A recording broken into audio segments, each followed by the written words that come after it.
Welcome to Huberman Lab Essentials, where we revisit past episodes for the most potent and actionable science-based tools for mental health, physical health, and performance.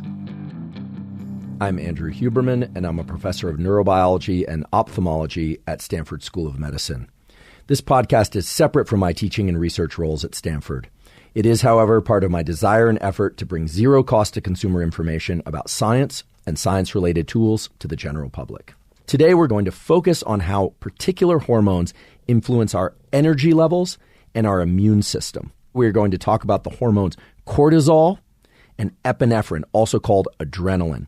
If you're somebody who has challenges with sleep, or you're somebody who has challenges getting your energy level up throughout the day and getting your energy level down when you want to sleep, today's episode is also for you. And we're going to talk about the immune system and how to enhance the function of your immune system.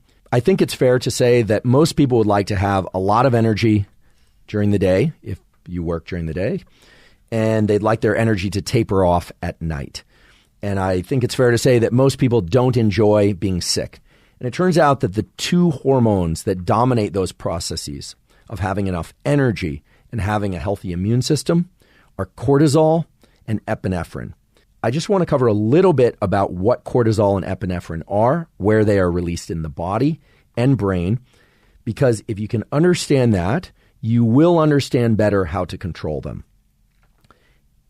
First of all, cortisol is a steroid hormone, much like estrogen and testosterone, in that it is derived from cholesterol. So understand that cholesterol is a precursor molecule, meaning it's the substrate from which a lot of things like testosterone and estrogen are made.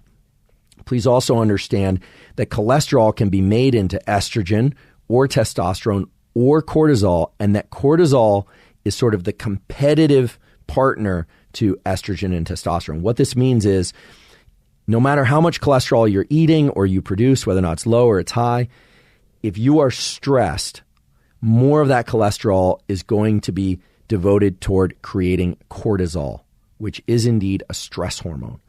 However, the word stress shouldn't stress you out because you need cortisol. Cortisol is vital. You don't want your cortisol levels to be too low. It's very important for immune system function, for memory, for not getting depressed. You just don't want your cortisol levels to be too high, and you don't want them to be elevated even to normal levels at the wrong time of day. Epinephrine, or adrenaline, has also been demonized a bit. We think of it as this stress hormone, this thing that makes us anxious, fight or flight. The fact of the matter is that epinephrine is your best friend when it comes to your immunity, when it comes to protecting you from infection. And epinephrine, adrenaline, is your best friend when it comes to remembering things and learning and activating neuroplasticity.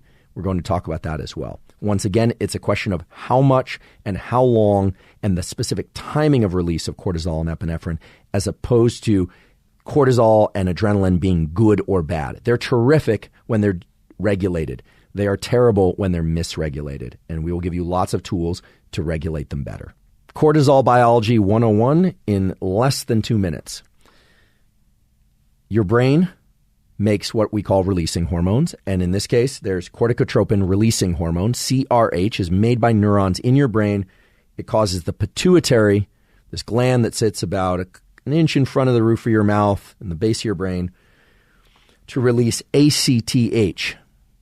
ACTH then goes and causes your adrenals, which sit above your kidneys and your lower back, to release cortisol, a so-called stress hormone. But I would like you to think about cortisol not as a stress hormone, but as a hormone of energy. It produces a situation in the brain and body whereby you want to move, and whereby you don't want to rest, and whereby you don't want to eat, at least at first. Epinephrine, or adrenaline 101, in less than 2 minutes. When you sense a stressor with your mind, or your body senses a stressor, from a wound or something of that sort, a signal is sent to neurons that are in the middle of your body. They're called the sympathetic chain ganglia. The name doesn't necessarily matter. They release norepinephrine very quickly. It's almost like a sprinkler system that just hoses your body with epinephrine. That will increase heart rate, will increase breathing rate. It will also increase the size of vessels and arteries that are giving blood flow to your vital organs. You also release adrenaline from your adrenals, again, riding atop your kidneys. And you release it from an area of your brain called locus ceruleus, and that creates alertness in your brain. Okay, so we have cortisol and we have epinephrine, and their net effect is to increase energy. So the first tool is to make sure that your highest levels of cortisol are first thing in the morning when you wake up.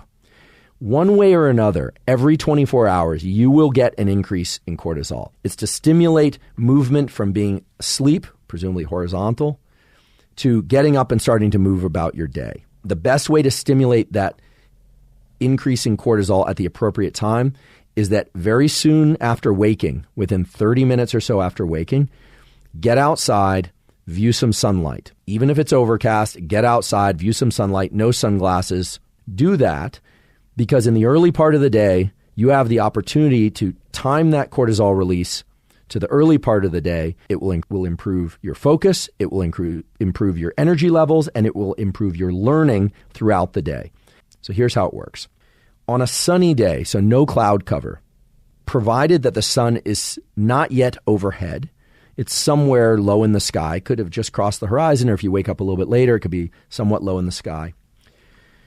Basically, the intensity of light, the brightness, is somewhere around 100,000 lux. Lux is just a measurement of brightness. On a cloudy day, it's about 10,000 lux. Okay, so tenfold reduction. But bright artificial light, very bright artificial light, is somewhere around 1,000 lux. And ordinary room light is somewhere around 100 to 200 lux. So even if you have a very bright bulb sitting right next to you, that's not going to do the job. Your phone will not do the job, not early in the day. To get the cortisol released at the appropriate time, you need to get outside. So let's just set a couple general parameters. If it's bright outside and no cloud cover, get outside for 10 minutes. If it's a cloudy day, dense overcast, you're probably going to need about 30 minutes. If it's light cloud, broken cloud cover, it's probably going to be somewhere between 10 and 20 minutes. This is why it's vital to get this light on a regular basis, to get that cortisol released early in the day. That sets you up for optimal levels of energy. Now, throughout the day, you're going to experience different things. Most of you are not spending your entire day trying to optimize your health. Some of you might be, but most of you have jobs and you have families and you have commitments. Life enters the picture and provides you stressors. Those will cause increases in cortisol and epinephrine. The key is these blips in cortisol and epinephrine need to be brief. You can't have them so often or lasting so long that you are in a state of chronic cortisol elevation or chronic epinephrine elevation.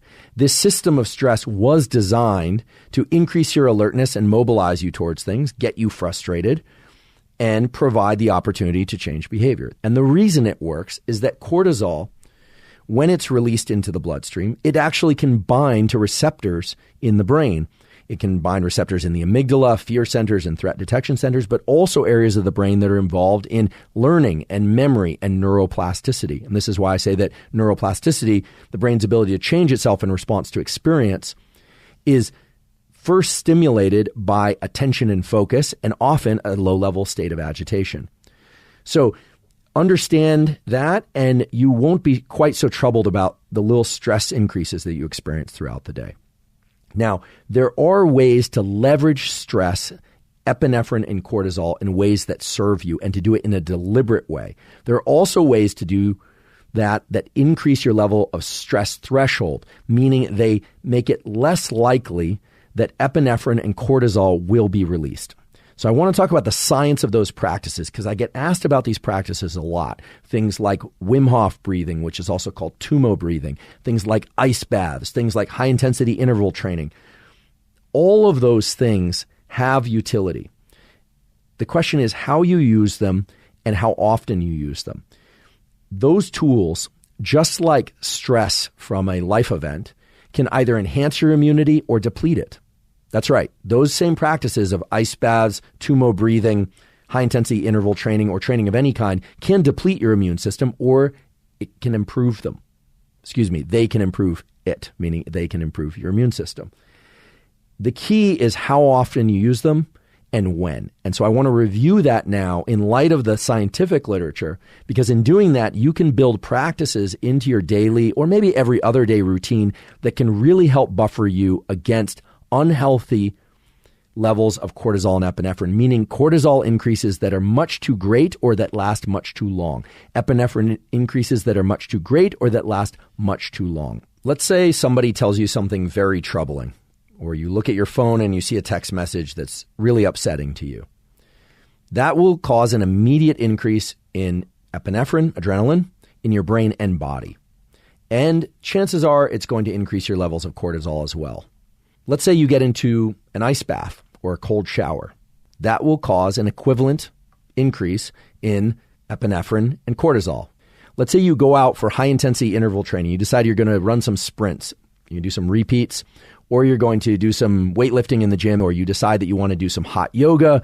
You're going to increase your epinephrine and cortisol levels. And guess what? They increase your levels of energy and alertness. So if you're somebody who struggles with energy and alertness, it can be beneficial, provided you get clearance from your doctor, to have some sort of protocol built into your day where you deliberately increase your levels of epinephrine and your levels of cortisol. So it's really important to understand that the body doesn't distinguish between a troubling text message, ice, Tumo breathing, or high-intensity interval training, or any other kind of exercise. It's all stress. Cognitively reframing that and telling yourself, I like this, I enjoy it, is not going to change the way that that molecule impacts your body and brain. I sort of chuckle because people would love to tell you that all you have to do is say, oh, this is good for me. No, what it does to tell yourself that it's good for you or that you enjoy it is that it liberates other molecules like dopamine and serotonin that help buffer the epinephrine response. Now, the way that it does that, I've talked about in a previous episode, but I'll just mention that dopamine is the precursor to epinephrine. Epinephrine is made from dopamine. And that's why if you tell yourself you're enjoying something, and because dopamine is so subjective, that you can, in some ways, as long as you're not completely lying to yourself, you can get more epinephrine, you get more mileage or more ability to push through something. And you can sort of reframe it, but it's not really cognitive reframing. The cognitive part is the trigger, but it's a chemical substance that's actually occurring there. It's dopamine giving you more epinephrine, a bigger amplitude epinephrine release, and it gives you some sense of control. So here's a protocol that anyone can use if you want to increase levels of energy, if you suffer from low energy during the daytime, or whenever it is that you'd like to be alert. Pick a practice that you can do fairly consistently, maybe every day, but maybe every third day or every fourth day. Maybe it's an ice bath or a cold bath. Maybe it's a cold shower. Maybe it's the cyclic inhale, exhale breathing protocol I described. If that wasn't clear, and people always ask for a demo, I'm not going to do the whole thing right now, but I'm willing to do a few rounds of this, or a few cycles, I should say. So it's inhale. I would do that more deeply, more like... You do that 25, 30 times repeatedly, you will start to feel warm. People in the yogic community, they say you're generating heat. You're not generating heat, you're releasing adrenaline. Inhale, exhale, 25 or 30 times. You will feel agitated and stressed. That's because you're releasing adrenaline in your body, and that's because you're releasing norepinephrine in your brain, and you'll be more alert. So if all these protocols, all these activities are just equivalent, they're just stress, then how do we make them good for us? How do we actually benefit from them? Now, of course, the cold itself can have some health-promoting effects. It can increase brown fat thermogenesis and metabolism. High-intensity interval training or other forms of exercise, of course, has cardiovascular effects that can be good for us, as does weight training, etc. But what we're talking about here are ways to increase energy and to teach our brain and body, to teach ourselves how to regulate the stress response.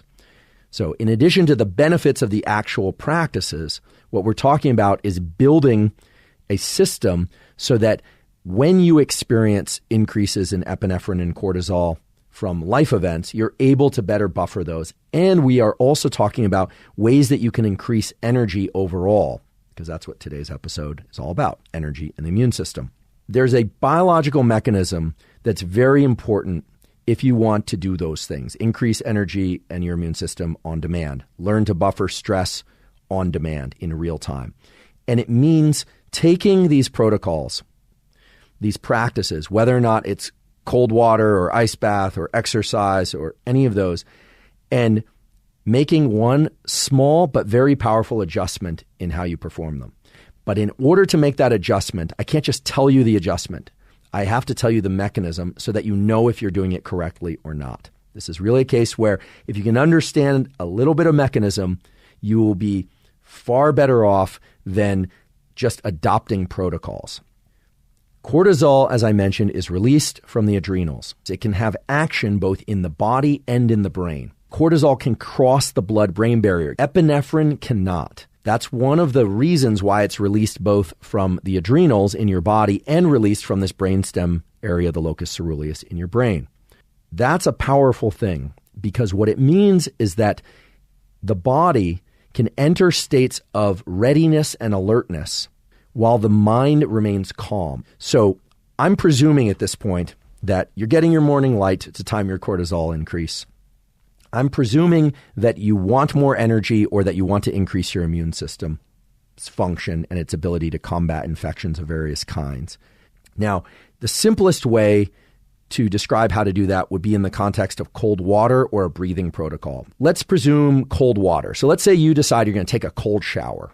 You get into the cold shower, and if it's cold enough, that will be stressful. You will experience an increase in epinephrine. It will increase your alertness. Now, you're using this as a practice, as a tool to build, you could call it resilience, but the ability to stay calm in the mind while being stressed in the body, epinephrine's in the body. And you do that by subjectively trying to calm yourself. Now, you can do that by telling yourself it's good for you, by emphasizing your exhales, anything that you can do to try and stay calm despite the fact that you are in a heightened state of alertness. You could do this with exercise. You could do this with music. Pretty much anything that will give you a really heightened state of alertness offers you the opportunity to try and stay calm in the mind. What you're trying to do at a mechanistic level is to have adrenaline released from the adrenals, but not have adrenaline, epinephrine released from the brainstem to the same degree. So you're not just trying to buffer this. You're not trying to say, oh, this is good for me. This is good for me. I'm going to grind this out. You're not trying to grind it out. You're trying to move through this calmly while maintaining alertness. In the immediate period following that practice, your system, your entire brain and body are different. Your body is actually primed to resist infection when you have high levels of epinephrine in it for short periods of time. So the scientific study that explored how increasing adrenaline in the body can improve immune resistance is grounded in a well-known phenomenon that increases in stress actually protect you against infection in the short term. So I want to look at the classic data first, describe what was done, and then I want to talk about the more recent study, which is immediately actionable. There are a classic set of studies that are really based mainly on the work of somebody named Bruce McEwen, who is at the Rockefeller University in New York. I'm not going to go through all the details of the study, but essentially what they were doing was exposing subjects to some sort of infection, either bacterial or viral infection, and inducing stress. Sounds like a double whammy, right? You'd think that maybe getting a little electric foot shock or cold water exposure or something to increase your levels of stress and adrenaline would just make the effects of the infection worse. But no, quite the opposite. Brief bouts of stress, which now you should be thinking about in terms of cortisol and epinephrine release, were actually able to increase immune system function. The duration here is really important because if stress stayed too high for too long, then yes, indeed, stress can hinder the immune response. But for a period of about 1 to 4 days, it actually can protect you by way of increasing the immune response. There's a human study that I definitely want to point out to you because it was published more recently than the McEwen work. The title of the paper is Voluntary Activation of the Sympathetic Nervous System. That's the system that causes fight or flight, and aka stress. This is Cox, K-O-X et al., PNAS, Proceedings of the National Academy of Sciences, 2014, and they incorporate the ever-famous Wim Hof breathing. Here's what they did.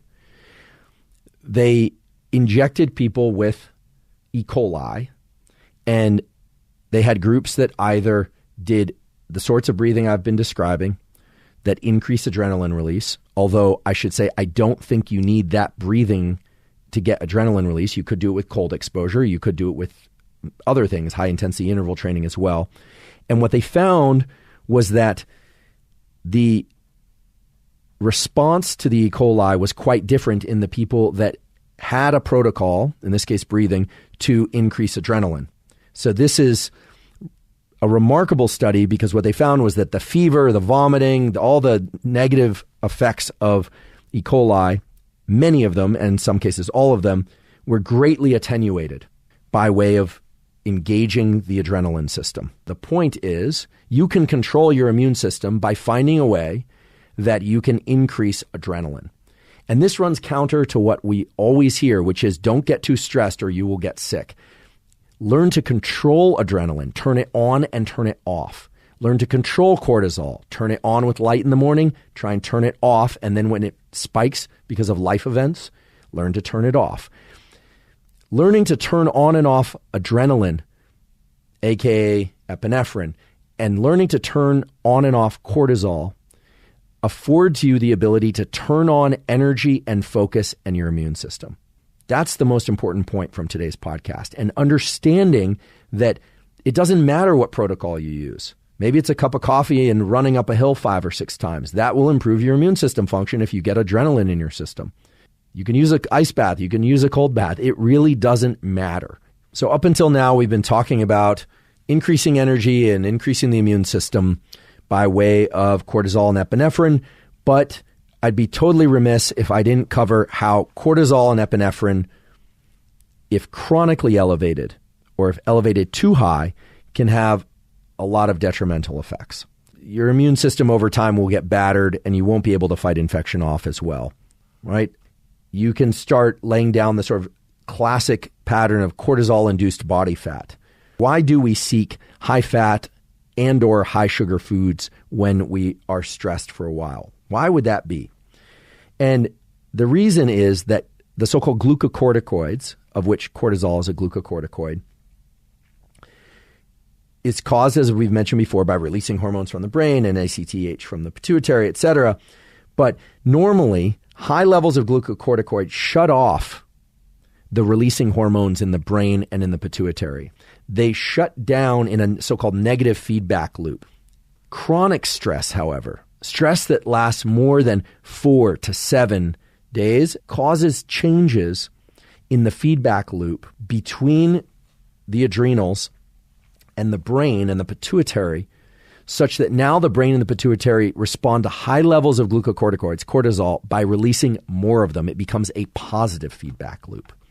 And that's bad. It's a cascade of stress equals more stress equals more stress. So this is why it's very important to learn to turn off the stress response. So there's one study that Dahlman and her colleagues did where they stimulated chronic stress by increasing corticosterone, cortisol, and they found that subjects would increase their consumption of sugar and fat. In fact, they would even eat lard. And that led to all sorts of things like type 2 diabetes, that led to dysfunction in the adrenal output, etc.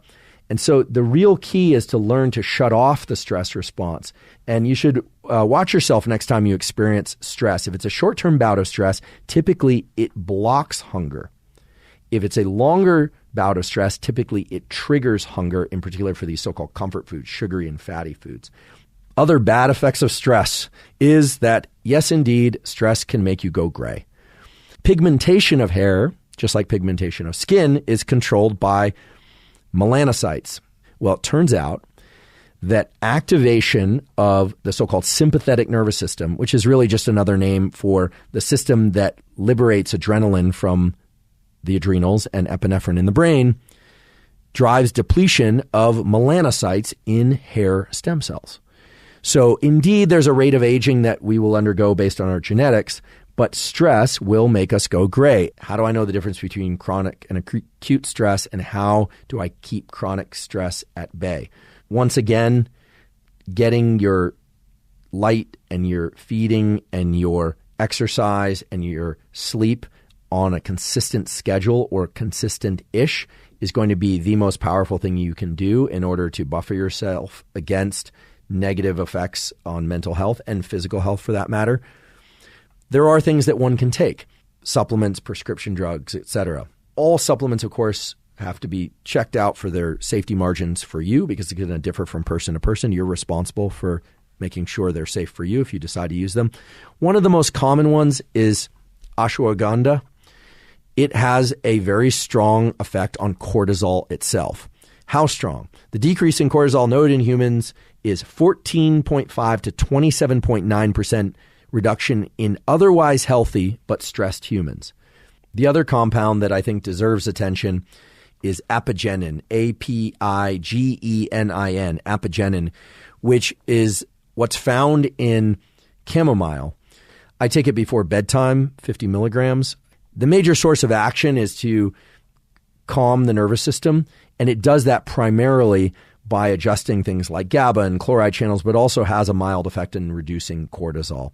So ashwagandha and apigenin together I would consider the most potent commercial compounds that are in supplement, non-prescription form that one could use if they were interested in reducing chronic stress, especially late in the day by way of reducing cortisol late in the day. So you're probably getting the impression that cortisol and epinephrine are a bit of a double-edged sword. You want them elevated, but not for too long or too much.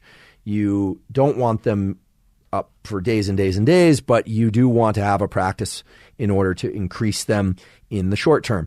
So we should talk about protocols that can set a foundation of cortisol and epinephrine that is headed towards optimal. Optimization is always going to be a series of regular practices that you do every day. So sleeping at certain times, light at specific times, food at specific times, certain foods, etc. And that's highly individual, but there are some universals, and we've covered a number of those in the discussion today. Meal timing, meal schedules has a profound effect on energy levels. And as I mentioned before, the energy I'm referring to is not glucose energy. So what I'm talking about is neural energy, epinephrine and cortisol. Fasting and timing one's eating are two sides of the same coin. When our blood glucose is low, cortisol and epinephrine are going to go up. Anytime we haven't eaten for 4 to 6 hours, levels of epinephrine and cortisol are going to go up pretty substantially. One thing that many people do to great benefit is they follow a so-called circadian eating schedule. They eat only when the sun is up. They stop when the sun is down, more or less.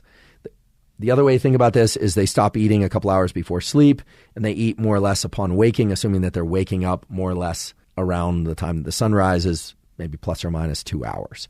Now, let's say you decide to do what I do, which is I skip breakfast. I drink water, I delay my caffeine for 90 minutes to 2 hours, and then I drink my caffeine, and then my first meal is typically around lunchtime, 11:30 or 12. So I've got a cortisol increase. I've got my sunlight in the morning. So I'm getting a big pulse in energy early in the day. And yes, there's a little bit of agitation. I am hungry sometimes early in the day, sometimes no. But my ghrelin system is used to kicking in right around noon. At the point where I eat, as long as I don't eat carbohydrate, in my case, I know that my epinephrine levels are going to stay pretty high. So for me, it's usually meat and salad or something of that sort, or fish and salad. So fasting is a tool for many reasons. It can increase growth hormone, et cetera. But today I'm talking about fasting as a tool to bias your system toward more epinephrine adrenaline release and toward more cortisol release, but still low enough that it's not chronic stress, that it's not causing negative health effects. One has to learn how to regulate these hormones with behavior, with nutrition, perhaps with supplementation. I also want to mention again that I think there's great benefit to having a practice that perhaps you do every other day, but if you can't, maybe every third day or every other day, of deliberately increasing your adrenaline in your body while learning to stay calm in the mind so that you learn to separate the brain-body experience. The idea is to stay calm in your mind so that then you can regulate your action. So once again, we've covered a ton of material. I hope right now you're thinking, okay, am I in a state of chronic stress? Am I underactivated? Or could I afford to increase my levels of adrenaline, cortisol to improve my relationship to my immune system and to energy, neural energy? And I hope that you'll think about some of the ways in which cortisol and adrenaline are not good or bad. That stress isn't good or bad, but short-term stress is healthy. Alertness and energy is healthy, even if it puts you at the edge of agitation. That's an opportunity to learn how to control these hormones better. And I hope that if you're in a state of chronic stress, that you'll do things to start tamping down some of that stress, and that you realize that your nervous system and your hormone system are linked, but they're linked in ways that you can control, that we don't have to be slaves to our hormones, and certainly not the hormones that cause us stress. We can learn to control those both to the benefit of our body and benefit of mind. Thank you for joining me for what I hope was an informative discussion and an actionable discussion about how to increase energy and the immune system by way of cortisol and adrenaline, epinephrine. I really appreciate your willingness to learn new topics as well as to embrace and think about new tools and whether or not they're right for you. And as always, thank you for your interest in science.